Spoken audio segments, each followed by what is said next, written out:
Hi everyone, I'm Dr.Animaction. Welcome to the second episode of the Personnel Office. I had so much fun doing the first video that I couldn't wait to keep going with the series. Good thing there's so many Joes and Cobras and variations of each to cover. As I said in the first episode, I'm going through catalogs by year in numerical order, meaning that in this one we'll be covering Flash. Nothing like having a challenge for a real-world comparison in just my second episode, but I'll see what I can do. Well, the front of Flash's original bubble card lists him as a laser rifle trooper, which was very technical and scientific back in 1982. If we flip that over and look at the file card, though, we can see that Flash is the same thing most of the original Joes were, an infantryman.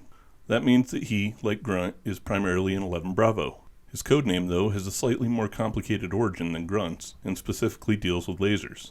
The codename comes from a laser component called a flash tube, which is a coiled tube around a laser medium that generates an intense light to start the actual reaction.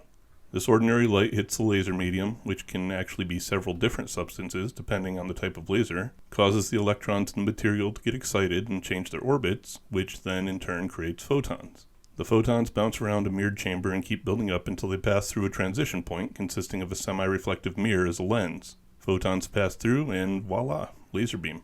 But it all starts with the light from the flash tube, and that's where Flash takes his codename from.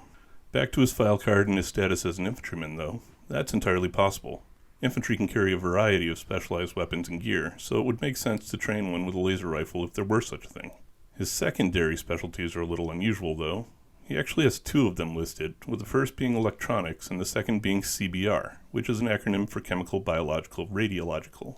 First, let's talk about that electronics one, as at this point in military history, that being 1982, the only real electronics jobs in the Army were focused on radar and weapons system repair work. There wasn't much in the way of handheld electronic devices, so it's likely that the file card means one of these jobs.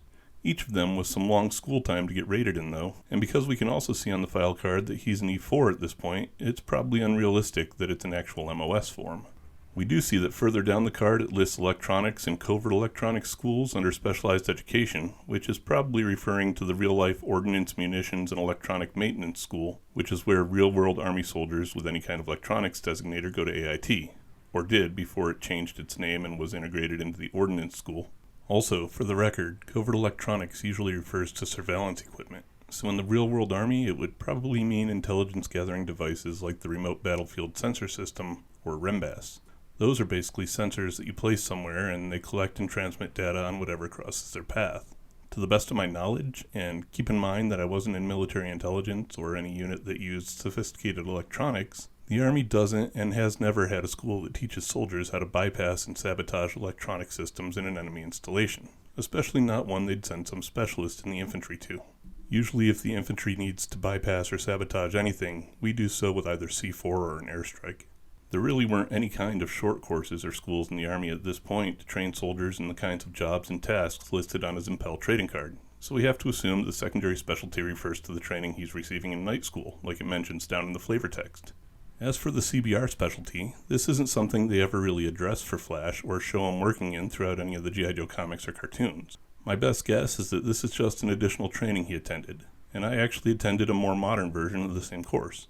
The one I went to was 3 weeks long and called NBC School, which is a more modern version of the acronym that means Nuclear, Biologic, and Chemical, although now apparently it's called CBRN, for Chemical, Biological, Radiological, and Nuclear.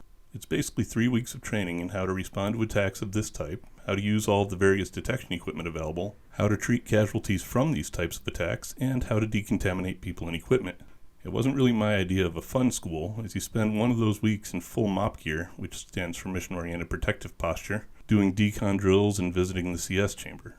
CS, for those of you who don't know, is a riot control gas, which is an eyes, nose, and throat irritant that's miserable to try to breathe in and causes your whole face to try and turn inside out. It also sticks to your clothes, so right up until you get them into the washing machine, you're still contaminating yourself.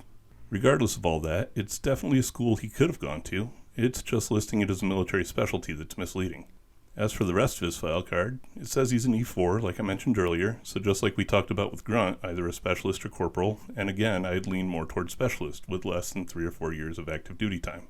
Finally, his weapons qualifications include the M16 and M1911, which are again standard for the time, and as Flash was assigned a specialized weapon, it's more likely that he really would have qualified on a pistol as a secondary weapon, or at least more likely than it would be for any regular infantryman. The important one here, though, is the XMLR-1A shoulder-fired laser rifle, which is an entirely fictional weapon.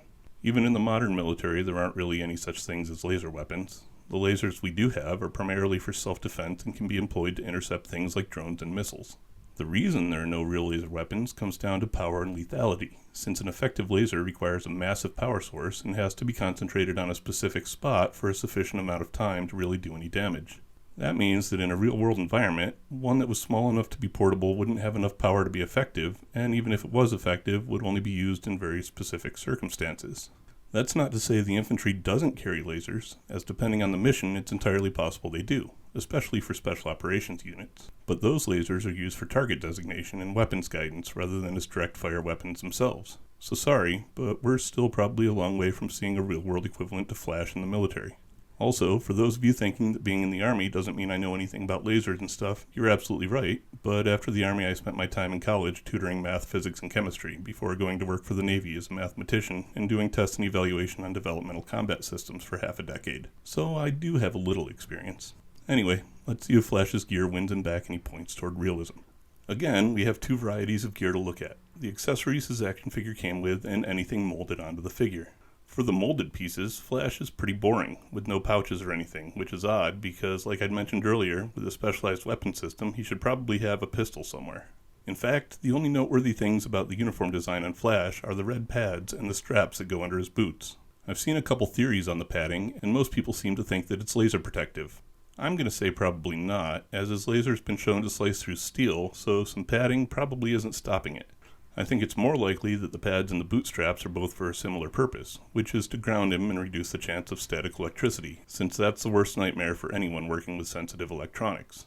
Alternatively, considering where on his body the pads are and the long periods he'd have to remain still for his laser to be most effective, they may also simply be there as actual padding for comfort in different firing positions. Whatever they are, though, they wouldn't realistically be red. It's just not a very tactically smart choice, and was obviously just done to set his figure apart and make him look futuristic. So what about his accessories? Well, we talked about the laser rifle, and the backpack that it plugs into would have to be a power source, either a battery or a portable generator. A battery would be the most likely option, but even today's most sophisticated batteries of that size would only get your Tesla a couple dozen miles on a good day, so they're not powering a laser for very long unless you're just using it as a pointer. The only realistic gear here is probably his helmet and visor, because even with a low-power laser, you're going to want eye protection, so we'll assume that's got a reflective coating of some sort. So how would you make Flash more realistic? Well, we'd replace his laser rifle with a laser designator, his backpack with a toolkit, and give him a standard infantry loadout. Oh, and replace those red pads with brown ones or something. As he is now, he's not really even close to real-world military. So that's Flash, and how he stands up to reality. I hope you enjoyed this look at his skills and equipment, but let me know your thoughts about it in the comments. Check back next time for a look at Stalker. Thanks for watching. Stay tuned and stay tuned, as in cartoons. Later.